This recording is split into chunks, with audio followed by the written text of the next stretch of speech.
Yesterday, the Liberal leader, Justin Trudeau, announced that if he is successful in forming a government, the oil and gas industry in Canada, which is responsible for 26% of greenhouse gas emissions, will not only no longer be allowed to increase emissions, it will have to decrease emissions every year. As you can imagine, that is going to be a bit of a wake-up call for oil and gas.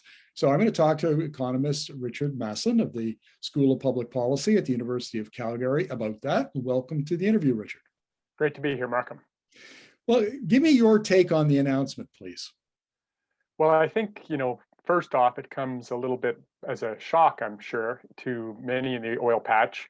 I think there has been a big effort to try and be constructive and to come up with common targets and a common pathway. So not very long ago, you saw the 5 leading oil sands companies who operate 90% of the production make a commitment to get to net zero by 2050 and say that they want to work with the federal and provincial governments to achieve that. And so this announcement coming as it does, kind of unilaterally, probably sets off some alarm bells, I'm sure. Yeah, I imagine it would, because I've been through the oil sands net zero pathway, net zero by 2050 pathways initiative, and it's very strong on technologies that will probably become competitive later this decade or into the 2030s. And I think the company said that they would rely on carbon capture and storage for probably roughly 50% of that. And they thought they had time to make those adjustments. And this essentially compresses that timeline quite a bit. Well, of course, we don't really know what the announcement means because it talks about a target as early as 2025, which is 3.5 years away. And, in oil sands, it's very difficult to get anything done in 3.5 years. So it's really unclear how stringent this is going to be. But I mean, it looks like the government is trying to say you're going to have to move much quicker. And so I'm sure the fear would be that means less total production than otherwise would have been the case. Because if you don't have time to implement new technologies like carbon capture and storage or new solvent extraction technologies, if you don't have time to do that, then you don't really have any other choice but to reduce production. Well, here's a question for you, Richard. It's a bit of an inside baseball kind of question, but there's been a lot of talk, and I interviewed Wood Mackenzie analysts not too long ago about this, arguing that the 2020s are going to be probably quite profitable for oil and gas. And now is the time to take some of that money and put it into decarbonizing and switching to low carbon businesses. The problem for the oil sands is that they've kind of made promises to investors that they're going to give back money in share buybacks and dividends. And if they have to pour a bunch of that money into decarbonizing, what does it do to the stock market, to investors' perception of oil sands companies? Well, that's a super complicated question, but the way I perceive it is the world is underinvesting in oil in general because demand is not going away nearly as quickly as we need it to, or as climate change advocates would like it to. So demand is strong, and with underinvestment, that means prices should be high.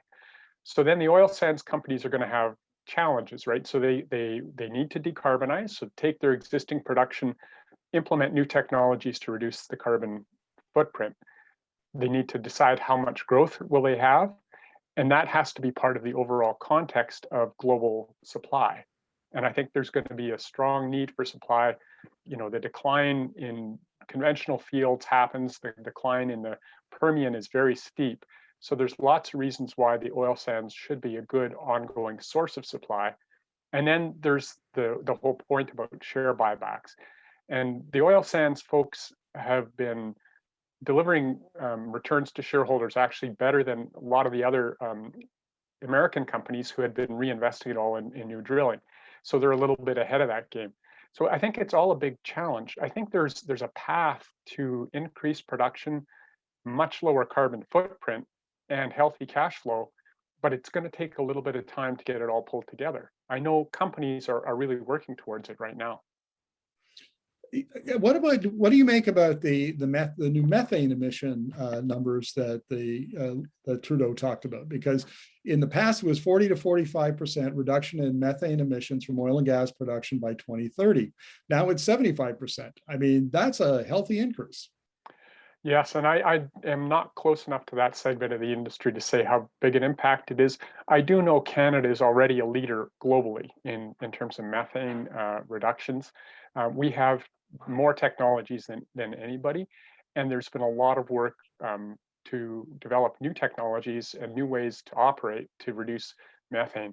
So I don't know if this is a big economic blow or not, but generally it's, we start from a position where we're already ahead of the game, certainly ahead of the Americans and others.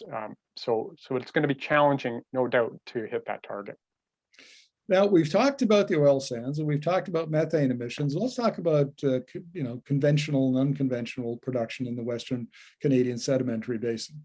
Is that production? It looks very different. It's more traditional. It looks more like doesn't look like the oil sands.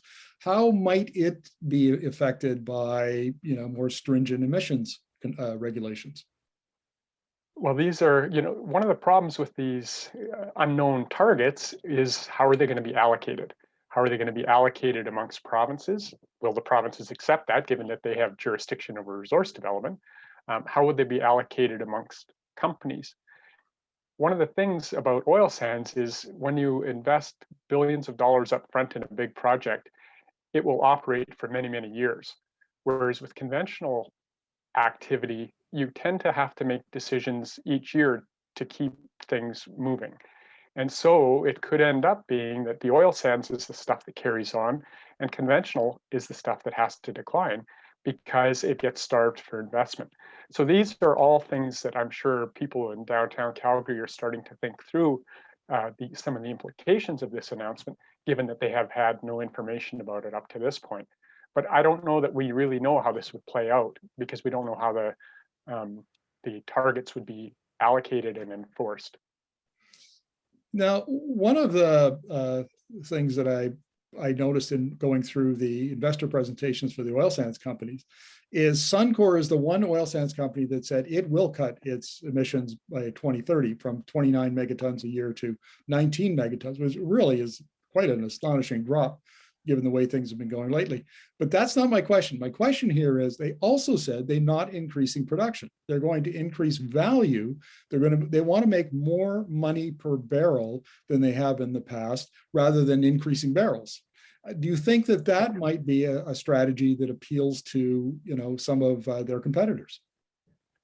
Well, I think value is something that shareholders are demanding. So I think that theme aligns very well.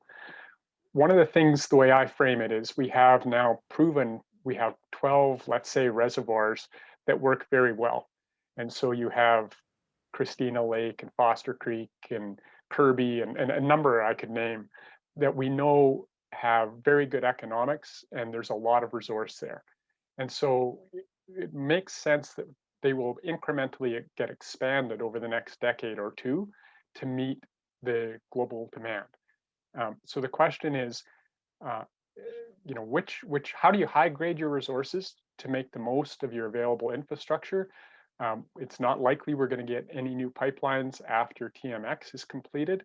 So that could tend to be a constraint. And so companies are going to have to decide where do they want to see production grow?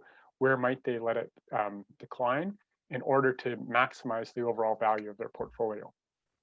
Final question, Richard, and this comes from work that was done by IHS Markit, Kevin Byrne, the economist there who works on GHG emissions. And he noted in his last study that while the average per barrel is 70 kilograms of CO2 equivalent, there's a big variation in that. There are some as low as 37, there are some as high as 200, which is very, very high. But those tend to also be older operations and so on. So might it be that in the oil sands that capital can be allocated to some of these older projects with high GHG emissions, or are those the ones that you begin to think about shutting down? I just want to take you back. I used to work with the Alberta government, and the regulator was given the name the Energy Resources Conservation Board. The whole mantra for decades was, we will recover all the resource that is economic to recover. We don't want to leave any stranded in the ground, which is essentially going to waste it for future generations. And that was how the whole industry and the regulation was developed for decades. And so, there's a reason why some things have high greenhouse gases. It's because they're at the end of life, and the regulator would require that to be recovered. So there's a whole different paradigm that needs to be brought in as we bring climate change into the discussion. When is it okay to stop producing a reservoir? How do you do that in the proper way? I know there's lots of thought that's gone into that, but it's a more complex equation now than it used to be in the old days, where it was really all about making sure that you didn't leave anything in the ground that could provide value to us and our future generations. So the answer, I don't know, is a little bit complicated. I think some projects that are higher greenhouse gas emissions often tend to be higher cost because you're using more steam. But as I said earlier, I expect prices to be pretty good. So those things could easily be produced probably over the coming decade. The question will be for companies, how do they make the most out of whatever infrastructure or greenhouse gas budgets they have? Great. Richard, thank you very much for these insights. Really appreciate it. Yeah, no worries, Markham.